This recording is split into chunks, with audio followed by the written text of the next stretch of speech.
Nissa Mitchell, and I'm with PMD Alliance, and I'm very happy to have you joining us. I'm very excited about today's program, Transforming Lives with DBS. And the reason why I'm excited is because we've heard about DBS quite a few times from the perspective of Parkinson's disease, but we are Parkinson and Movement Disorder Alliance. And so today I'm excited because we're also going to be discussing essential tremor and dystonia and those indications for deep brain stimulation. So with us today is Dr. Mian, Matthew Mian, who is a neurosurgeon in Denver, Colorado with CarePoint Neurosurgery and Spine. And we have 3 patient ambassadors, each from the indication that we're going to be discussing today. We have Joe, who is our patient ambassador with Parkinson's. Give us a wave, Joe. Hi. We have Sue, who is our patient ambassador with essential tremor. And Sue is here, but it looks like she's sideways again. So we'll get her fixed. And then we have Marcy, who is our patient ambassador with dystonia. And I see Marcy now over here. Hi, Marcy. So we're very excited to hear from the 3 of them, as well as Dr. Mian. I am going to invite you all to ask your questions, whether it's for the physician or whether it's for any of our patient ambassadors. So if you'll open up your chat box, that's where we're going to hear from you.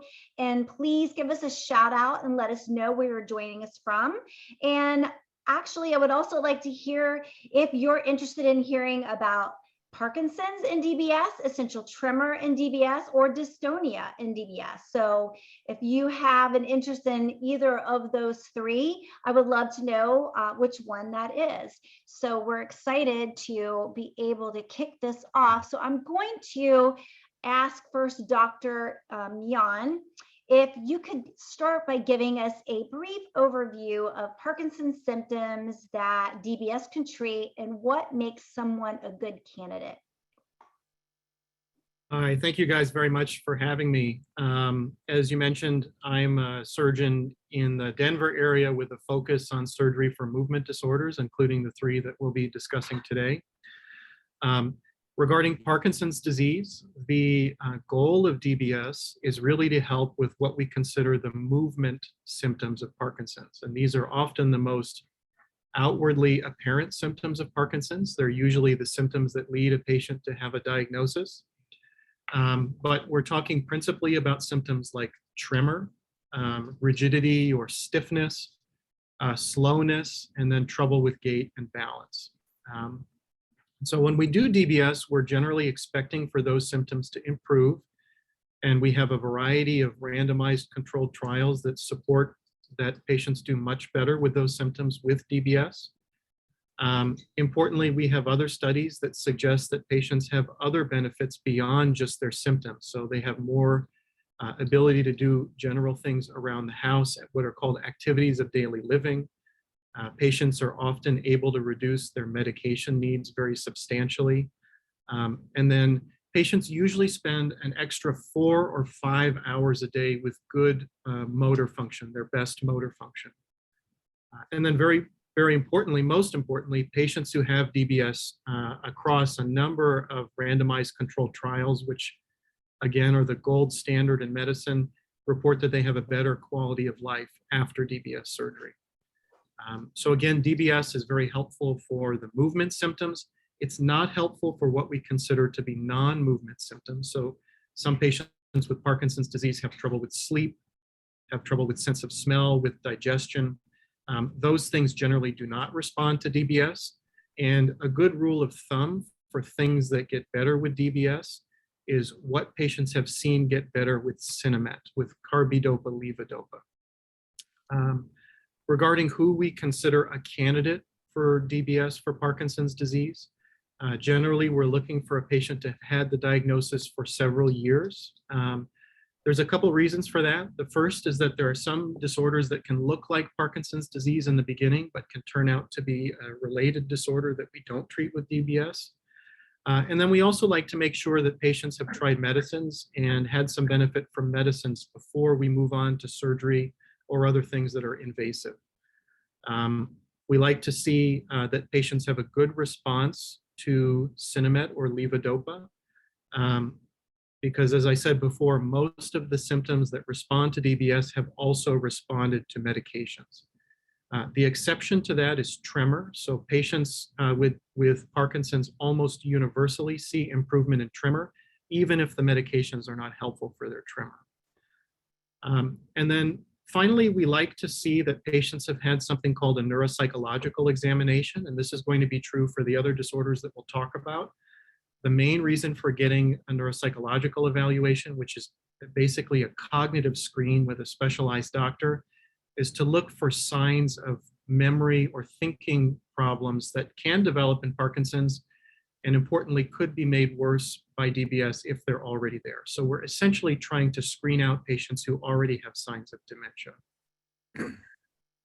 So I have a question, because you said that typically DBS would treat things that are responsive to medications, but I have heard people say that it has improved their sleep. So can you explain maybe why that is? Is it just because it's managing the symptoms that have maybe awakened them at night? Yeah, that's a great question. You know, there are certain things that we don't think of as typically movement symptoms of Parkinson's disease. So sleep is one example. Sometimes balance or walking is another example, where there are so many things that contribute to our sleep or that contribute to our balance. It can be hard to guarantee a particular result with Parkinson's, but if you're kept awake because you have dystonia in your leg, or you have a tremor, or your gait is worse because you're tremulous, or you become rigid, or you freeze, those are things that do respond to DBS. And so sometimes we do see improvements in those other things. It's just we don't think of DBS primarily as a procedure for example, sleep or digestion or those other things. Awesome. So I want to hear from Joe.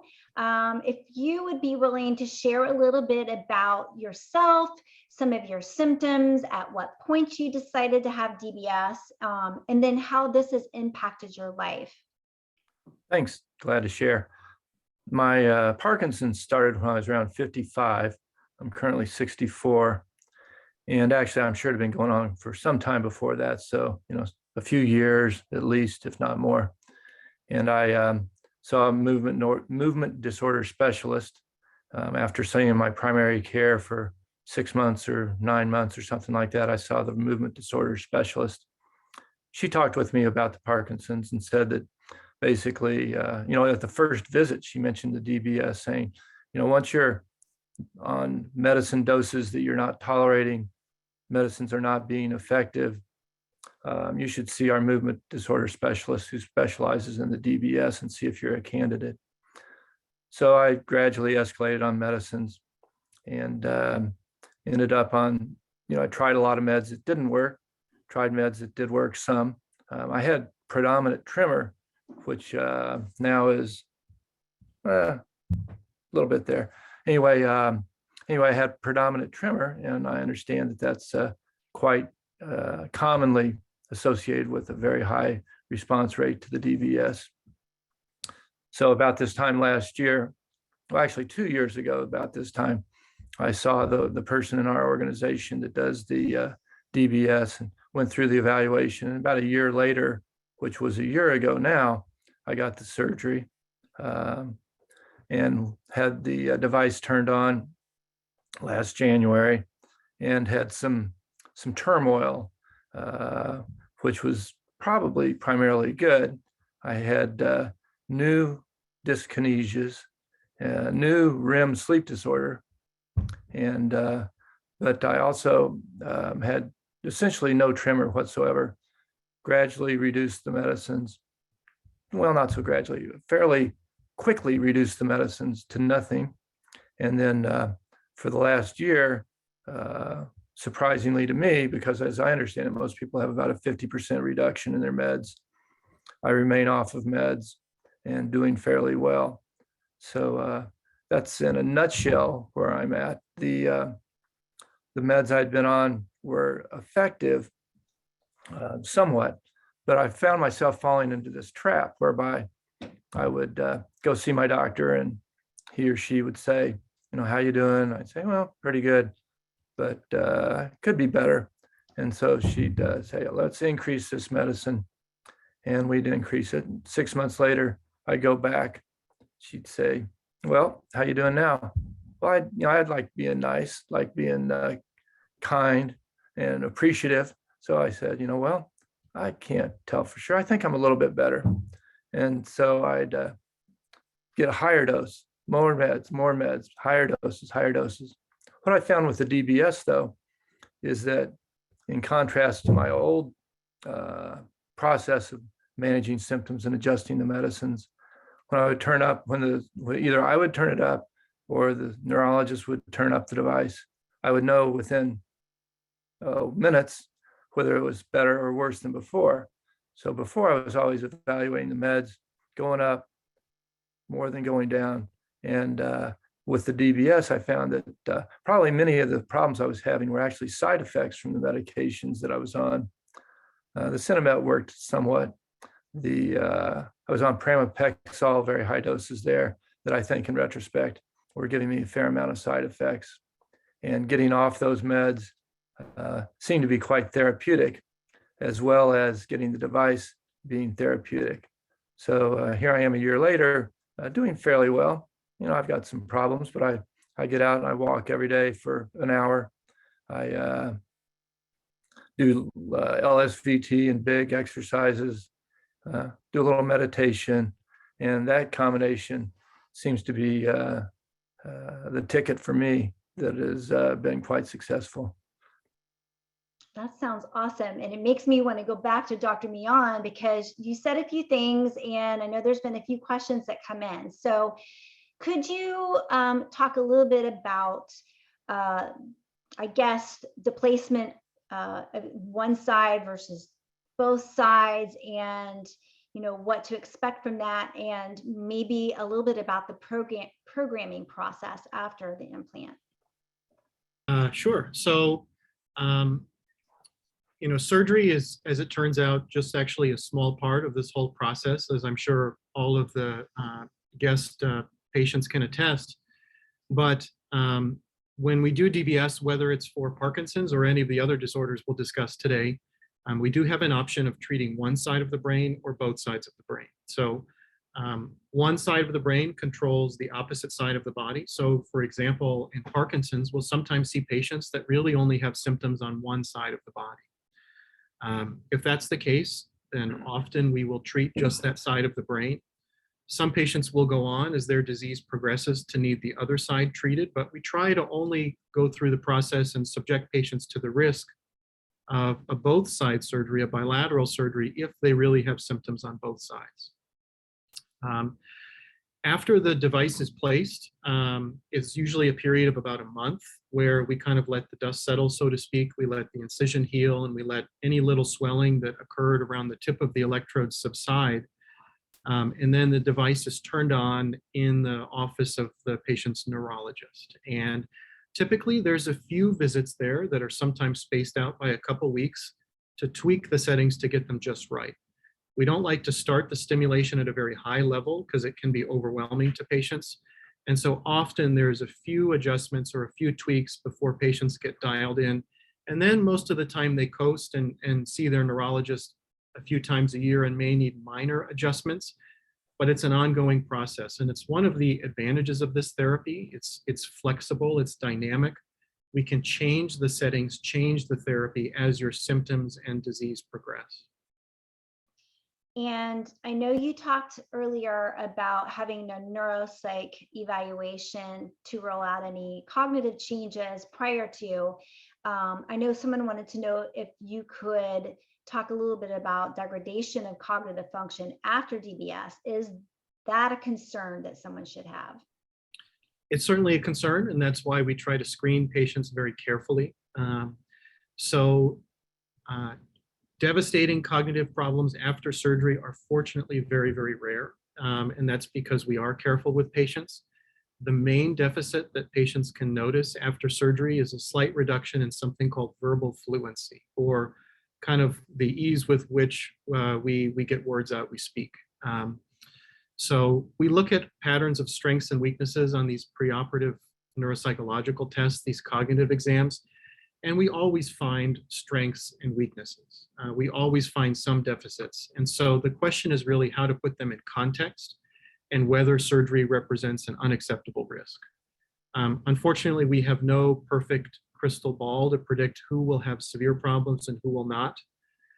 Sometimes if we're concerned about a patient, we may decide to start with only one side of the brain, even if we think that both sides need to be treated, just to have a smaller surgery and easier recovery for them than subjecting them to both sides.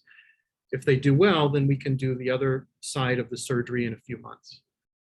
And sometimes we actually, for example, in Parkinson's, we'll pick a different surgical target if we see that there are certain deficits that we're hoping to avoid. So that information does inform our decision, but it's a very individualized process.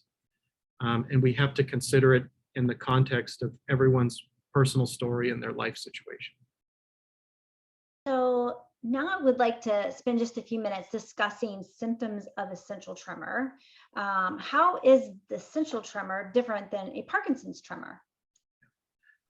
So essential tremor and Parkinson's are very different disorders, but sometimes they are mixed up. And we treat them very differently. So it's important to see an expert, whether it's a neurologist, whether it's a neurosurgeon, somebody who's really able to take the time to ask you questions and examine you to try to get the diagnosis right. Because some of these medicines can cause problems if you start them and you were misdiagnosed. But essential tremor is a tremor that can happen in all different parts of the body, but most commonly in the hand, which is also where many patients have Parkinsonian tremor.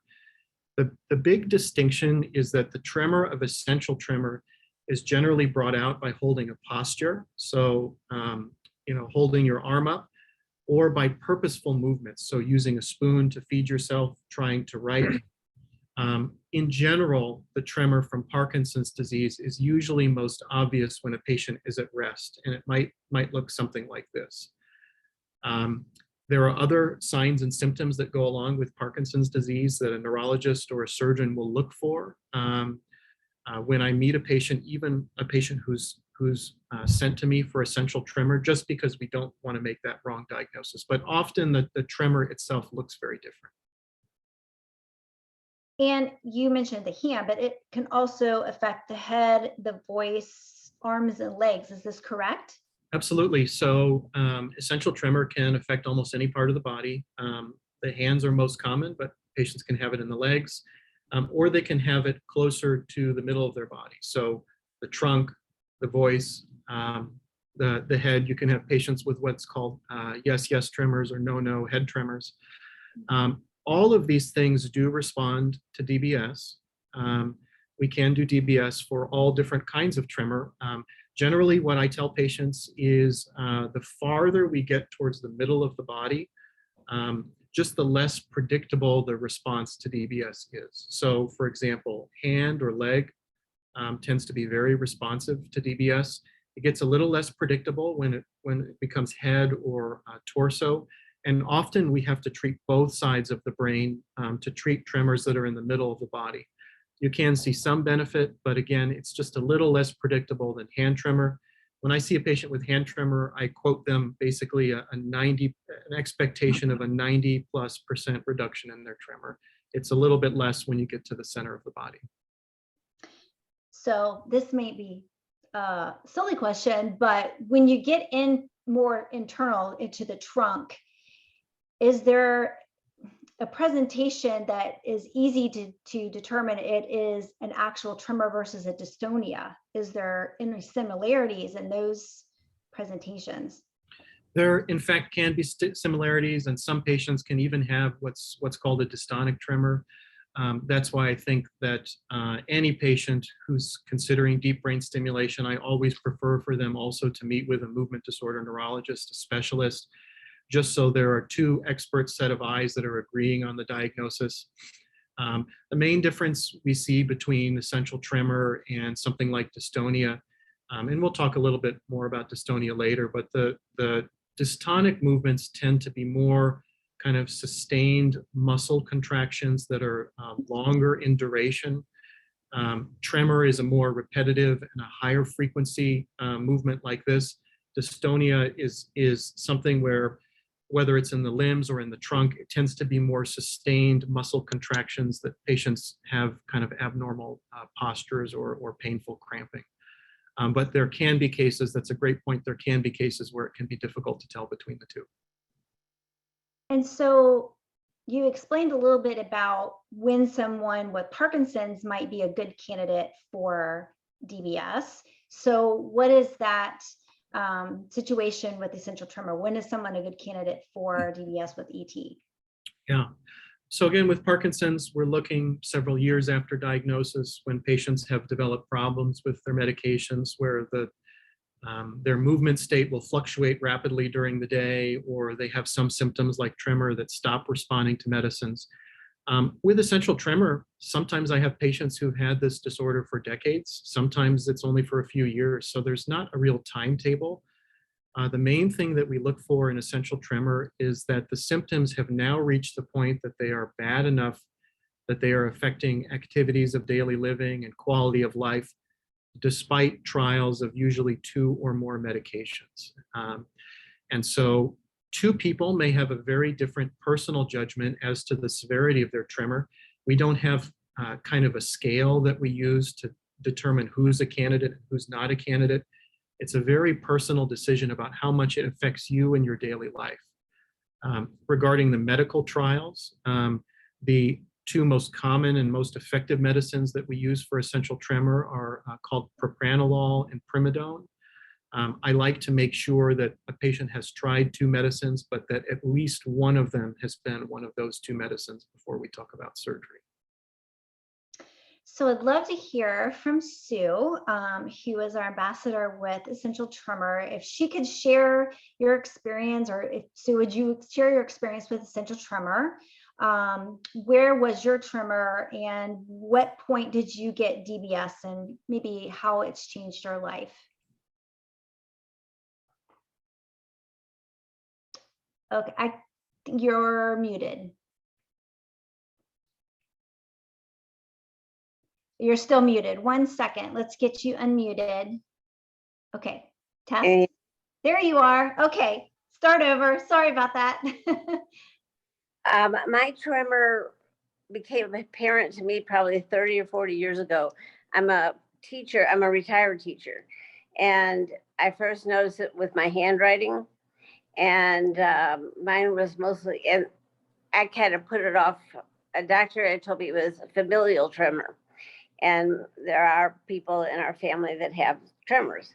So I just kind of put it off. And then it got worse. And I was embarrassed of my writing, especially because being a teacher, I always had good writing. And now it's really, it has a mind of its own. But I started thinking about DBS about 7 or 8 years ago. And I had my surgery in 2016. So I've had it quite a while. And that part was great. You know, it was kind of scary going in, but everything worked out really good. And everyone was helpful, nice, and, you know, everything. You wanted to talk about my, let's see. Yeah, right now, I notice if I don't have my machine on, I have trouble walking and stepping, like stepping down, and depth perception tends to be something. But if I put my on, then again, so I wear it. I'm sorry. Do you leave it on all the time, Sue? Now I do, yes. Because I decided I wanted to reserve my battery, so I didn't at first. And I was getting up so many times during the night that I decided I better leave it on. So it's been on for about 3 or 4 months without stopping. And so since you've had DBS, how do you feel your quality of life has been? Oh, it's much better. I was at a point, and this is when I said I definitely want it. we had gone to a family wedding and they had a luncheon where they were serving champagne from a tray. Well, for me to get it, they would flop it all over the place. And then the same thing, I thought, oh, I'll smart it. I'll use my left hand. And I tried to take an appetizer off a tray, and I couldn't do that. And so that really bothered me. And then when I got home, we were having soup one night. I couldn't get the spoon in my mouth, and it would just shake. So those are the kind of things, this may sound minimal, but they were huge. So that's when I decided I had to do it.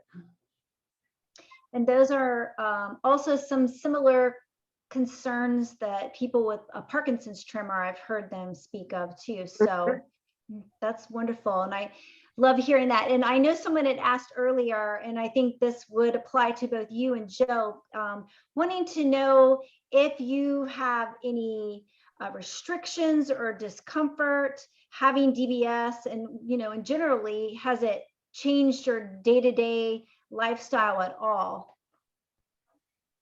I had some discomfort when I first had it, from where the incision was and stuff like that. But that is, everything's all healed up now. And I don't know, there's no discomfort at all. And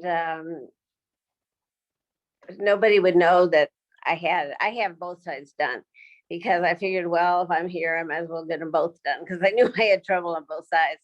So I didn't want to be cut again. So that's what I did. But yeah, it's been a totally positive experience. And I'm curious, Dr. Mian, the placement of the leads for Parkinson's and essential tremor, are they different? They are. So in Parkinson's disease, we have two surgical targets. One is called the subthalamic nucleus, or STN. The other is called the globus pallidus, or GPI. There have been head-to-head clinical trials that suggest that big picture, these two targets are very similar, but they have slight advantages and disadvantages that we consider on an individualized patient basis. I think that said, most surgeons use the STN target. That's a little more common and tends to be a little more reliable with tremor relief. But for essential tremor, we have a completely different surgical target. It's called the VIM nucleus of the thalamus, and it's only a few millimeters away from the subthalamic nucleus, for example. But I think it speaks to how important it is to be very precise in this surgery, because that few millimeters makes a huge difference. And it's the difference between treating these very different disorders. So yes, it's a different surgical target, which is also the target that's used for things like thalamotomy or focused ultrasound, as some of the patients might have heard of. And while this isn't specific maybe to PD or ET, someone wanted to know if you could mention something on closed loop DBS application. Yeah, so that's the thing we've all been excited about and hoping for, that I think we're just on the cusp of. So what is closed loop? What does that mean? Well, right now, DBS is said to be what's called open loop. So you have your neurologist set the device, program it, and then you go home and you come back to your neurologist at some point and report back with how your symptoms are doing. The holy grail, if you will, would be to have the device try to make some kind of determination about your symptoms and then automatically make adjustments to the settings to try to help you out. And there have been clinical trials, there have been investigational devices that looked at using that, for example, for essential tremor.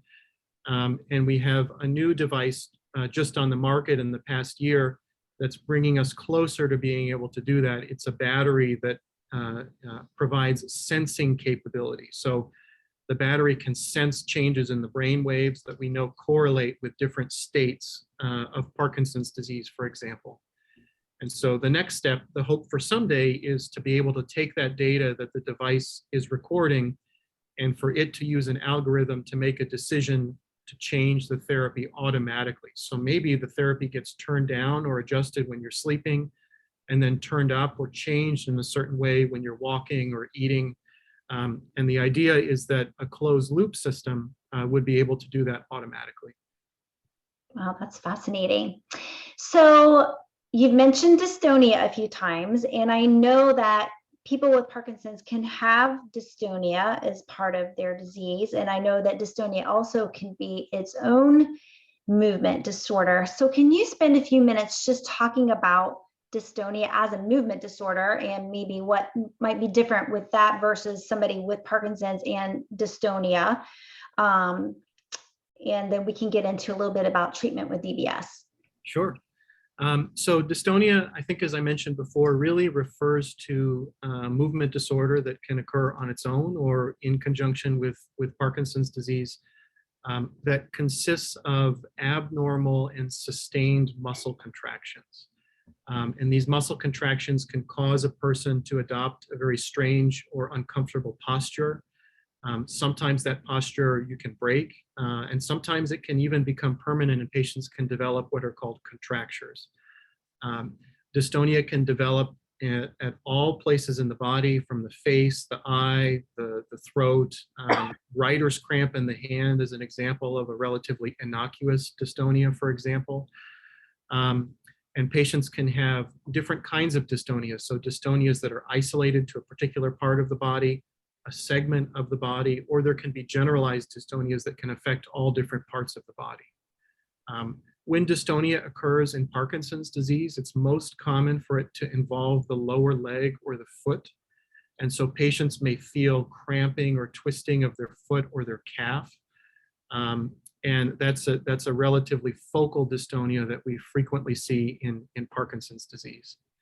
Dystonia can be a little hard to generalize about because when dystonia occurs as its own movement disorder, in other words, not as a part of Parkinson's disease, there are many, many, many potential causes.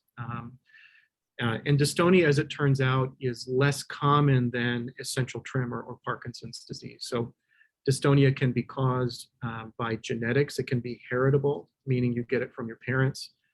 It can be secondary to a previous infection or exposure to a toxin or a metal. And there's many cases of dystonia where we actually never figure out what the cause was. It's important to meet a specialized neurologist, a movement disorder neurologist, as part of the evaluation, because they're the ones, again, this is a relatively uncommon disorder. They're the ones most familiar with the therapies.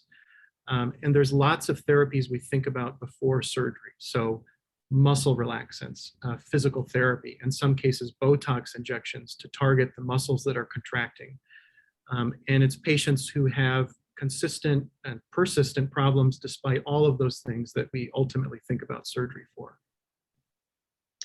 So what types of dystonia would you use DBS to treat? So this is less kind of codified, if you will, than some of these other movement disorders that we've been talking about. It's much more in a case-by-case basis. And I think, again, that reflects that dystonia is less common than ET or Parkinson's, and that it's more variable. And so in general, we're looking for dystonia that is not responsive or has stopped responding to less invasive things, physical therapy, medications, Botox or injections, and that's really disabling. We do have some data to suggest that patients with genetic forms, certain genetic forms of dystonia, tend to do better with DBS than those without genetic forms, people who have what are called secondary forms of dystonia. But people with secondary forms of dystonia are generally still candidates for DBS. It's just that the results can be a little less predictable.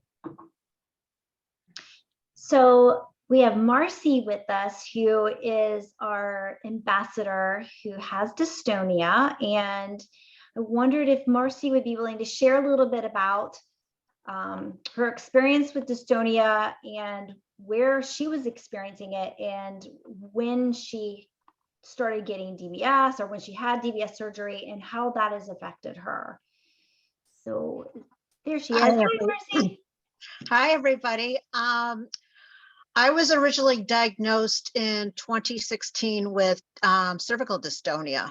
And honestly, I think I've had it for a lot longer than that. But that was when I was officially diagnosed because I was a migraine sufferer. So that was like the next thing to figure out what was also going wrong with me, which was with the dystonia. Well, I was on Botox and I was doing really well on Botox, extremely well. The specialty pharmacy that worked with my insurance company stopped offering it to me, and I was a little upset. So my doctor and I came up with a plan that this was my last resort, which was the DBS surgery. So needless to say, I had the DBS surgery in 2020, August of 2020, right during the middle of all this lovely little pandemic stuff, which was really scary. And yeah, it's taken a little bit of getting used to, but I feel that it's helped a lot. There's things that I've noticed that have changed, which is a good thing.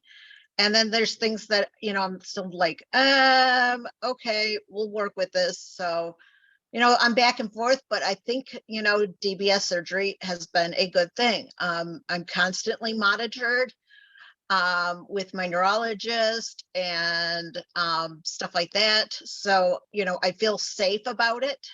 And so it's comforting. And as you could see, I saw one of the questions along the bottom of the screen saying, what about people that wear glasses? Well, I'm wearing glasses and I have no issues with the contact point, which is right here. It's like about a finger width full, between the space where my glasses are and the contact point. So, yeah. Yeah, I was waiting to ask that question because I knew you were wearing glasses and I figured you would be a really good example of that.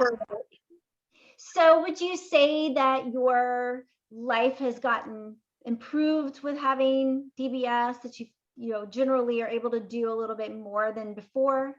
For the most part, yes. I'm still getting used to it. So there's days that I'm like, what's going on? And then there's other days that are, wonderful and exciting. So yeah, awesome. I think it's done me a world of justice. And Dr. Mian, what's the location for this particular implant? And is it really dependent on the type of dystonia or where, or is there a specific area of the brain? No, it's not so dependent. Generally speaking, for dystonia, we target the globus pallidus, the same as one of the two targets I mentioned before for Parkinson's disease. And I think Marcy brought up a great point, which is that with DBS for Parkinson's or tremor, we generally notice the effects of the stimulation the moment the stimulator is turned on. That is generally not the case for dystonia. And sometimes patients have to have months and months of therapy before they notice a big improvement. It takes longer for that therapy to kind of make its adjustments to the nervous system than with some of these other disorders. So one of the keys with DBS for dystonia is patience. And we have had a few questions related to foot dystonia, not responding to Botox. Would DBS be an option? And another person related to focal dystonia, foot cramping. It's not apparent on a consistent basis, as are my PD symptoms. Can it be targeted with DBS? I think absolutely. We don't adjust the target in DBS for Parkinson's disease for dystonia, but we generally see that dystonia improves as a result of the DBS. And so I would say it doesn't matter so much if it's inconsistent or if it hasn't responded to other therapies. There's certainly no guarantees with any surgery, but I think a very decent chance that it could respond to DBS, yeah. We've had a couple of questions also related to Drophead syndrome, and if that's something that DBS could help. That's a little bit harder. I think, if the syndrome is somewhat dynamic and patients note that with medications, their posture and so on improves, then it's a possibility. If they really have a fixed posture, a stooped posture, a kyphosis that's developed in their spine, then unfortunately DBS is pretty unlikely to reverse that. That has a lot to do with the muscles and the strength of keeping the head up, and that would not be expected to change with DBS. And there was an earlier question for Parkinson's. This particular person is taking carbidopa-levodopa in the form of Rytari. And when they're on, they experience an uncomfortable nervousness, and was curious as whether that is something that could improve once they receive DBS. So if we think that the symptom is related to the medication, then it is pretty likely the medicine would be able to be reduced with DBS. And so my expectation is that, yes, that would improve. Of course, I don't have all the details of that patient, but I would expect that if the medication could be reduced, that would also improve. And DBS, I think as our panelists indicated, when it's first turned on, can sometimes cause dyskinesias. So not so much anxiety that the question asked, but DBS can cause dyskinesias. So essentially you can think of dyskinesias coming from having basically too much therapy in your system, whether it's medicine, DBS, or a combination of medicine and DBS. So generally dyskinesias are a great sign when we turn on DBS. We want to see them. And then what we do as a result is scale back some of the medicines until we can get rid of them. So I'd like to hear from Joe, Sue, and Marcy, if they each would share how they learned about DBS. Did they find this out and approach their physician? Did the physician talk to them about it? How did that play out for you? So let's see if Joe would like to start off sharing that. Once we find him in the group of people and pop him up on the screen.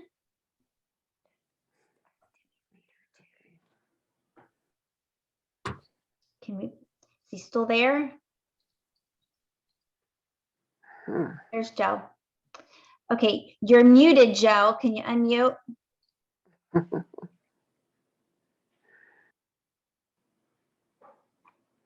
Okay, how's that? Perfect. So we were talking about how did I learn about? Yeah, how did DBS get brought up? Did you bring it up, or did your physician recommend it to you? Heard of it. How did it what? Who brought it up? Did you bring it up, or did your physician ask you if you would be interested in it? So the very first visit I had, Parkinson's was diagnosed, it was brought up.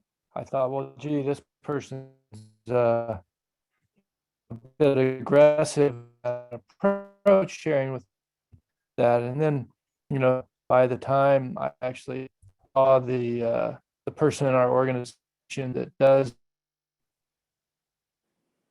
We're having a little bit of connection issue with for me Joe. to be.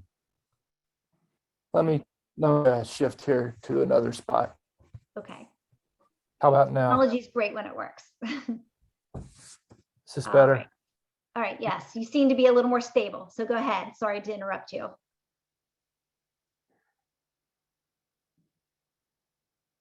Or how about now? Okay. I think you're still having some lag time. All right, let me change to another room here. All right, while you do that, I'll come back to you. Let's see if Sue would like to share her experience of who brought it up, you or your physician. My physician. He told me about it, and it kind of sounded out there to me at first, because I thought it still had familial tremor. But as I was getting so many medications for a while, it was crazy. So I think I'm done with everything except one. And I bet I had 10. And that was one of my drives, is to get off the medicine. Yeah. Is this a better location? Yeah, you seem to be a little more stable. And I'm curious, Sue, How long after the doctor brought it up did it take you to actually decide to go forward with the surgery? I'd say maybe 4 to 6 months. Okay. And Joe, we'll come back to you so you can answer the question that you were in the middle of answering. I apologize. So I decided I was, 8 years into my disease. I was tired of taking the medications and not doing that well. I had been advised by my doctor who made my diagnosis several years ago that eventually I would probably want to have DBS because I was young, and tremor predominance suggested to her that it should be a good candidate. So then when I met with my second neurologist, who actually was one that specializes in the procedure in our organization, he basically said, it's up to you. You're a good candidate, because he went through the testing. I was Cinemet responsive. I had the neuropsych testing. I had intolerance of medications. I was on Cinemet 5 times a day and 2 other meds. So anyway, it seemed to meet the criteria. So when I met with him and talked with my wife about it, we agreed that it was time. I had to be ready to accept the reality that there are risks to the procedure: stroke, infection, bleeding. But I was ready for that. So I got it about a year ago and have done quite well. It's very anxiety provoking, though, to have all the surgery done and then wait to have the device turned on to see if you're going to be a person that works. And so anyway, the first part of the procedure was really just to determine that I did not have any adverse effect from it. And then the second part was to actually turn it on and see what beneficial effects I had from it. And somebody wants to know if you have any regrets.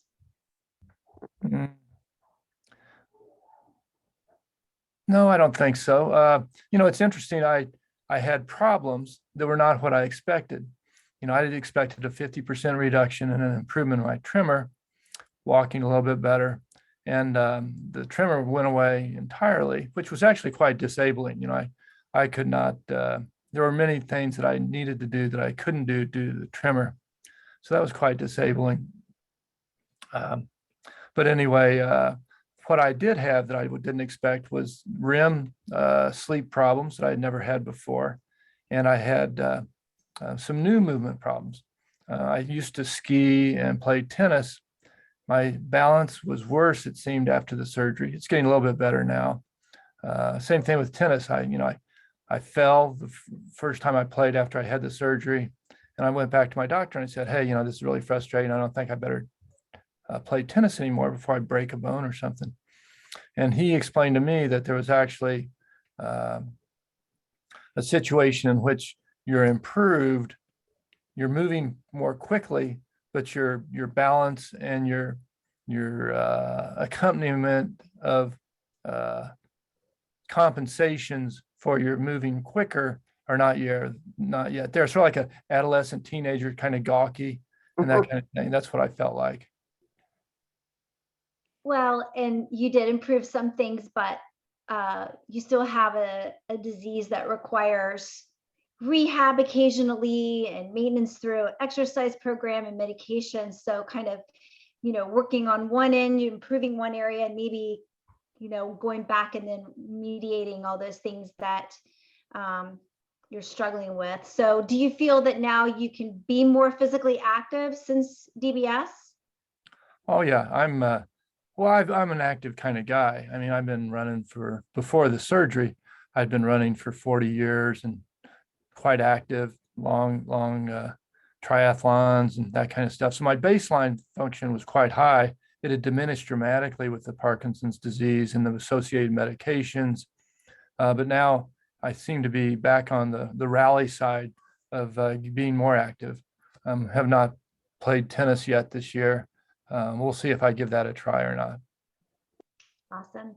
And Marcy, I didn't know if you wanted to add to the conversation in regards to who brought it up, your doctor or you, in terms of getting DBS? It was kind of my doctor, and then I proceeded to do research. I was, as I told you, I was a medical Botox patient doing really well until my specialty pharmacy decided to swoop it and take it away from me, which was kind of mean. But it was always known, you know, kind of in the back of our heads as this was the last resort. And then when they decided to do that, we immediately got everything going. I did the neuropsych test, passed that, and proceeded to do all the preoperative stuff, and everything went really quickly until a couple days before, and I was starting to have the panics going, what the heck am I doing? But it's been good for me. And I've seen improvements. Other people have seen improvements in me. So it's been a good thing. It's just, you know, still getting used to it. And like the doctor said, you know, with cervical dystonia, it's iffy back and forth, I guess. But yeah, it's been, you know, awesome to be able to do things and know that I can still do things. And there's things that I'm still getting, you know, the devices in my chest. So I'm still getting used to it being there because this was like my first major surgery. So, I mean, I've been lucky until just a few years ago when I had the DBS surgery, but I've been very grateful and very happy ever since. Fantastic. And Dr. Mian, wanted to know if there is an age cutoff for DBS. I wanted to know if you're over 77, if that makes you not a good candidate for DBS. Yeah, so I don't have an age cutoff in my practice. I think we all know 80-year-olds who look as healthy as 40-year-olds and 40-year-olds who look like they're 120 years old. So I care much more about a person's physiologic age, their health, than I do their chronologic age. I think we do take extra precautions in patients who are a little bit older. So we take the neuropsych deficits that we see very seriously. And generally speaking, above the age of 70, I pretty much insist that patients start with just one side of the brain rather than doing a bilateral treatment up front. I have plenty of patients who are above 70 who've then done well and come back to have the other side treated, but I think it's just a little safer to start with one side. But no, there's no formal age cutoff. And we had someone earlier wanting to know if you could talk a little bit about Medtronic's Brainsense technology.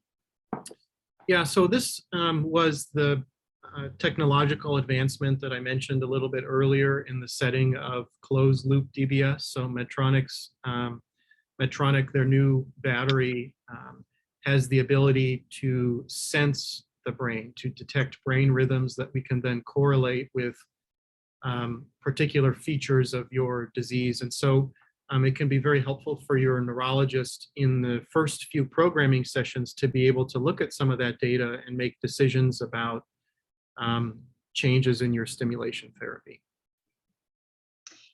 And I think this question would be good if all three would weigh in, Joe, Sue, and Marcy. And that would be what advice you would give to someone who might be considering DBS but is afraid, a little fearful of going through the surgery. Do you have any words of wisdom that you would like to share? And I guess it might be easier if I just call on each of you and you can say if you have some words for folks. So Joe, is there anything that you would like to share with people? I would suggest that they talk to a patient that's had the surgery. You know, a doctor has certain verbiage, certain experiences, you know, great expertise in this complicated surgery. But I think that having someone to talk to about it would be very helpful. My doctors asked me to talk to a couple of people, and it's gone quite well. And they seem quite relieved to talk to them and their spouse.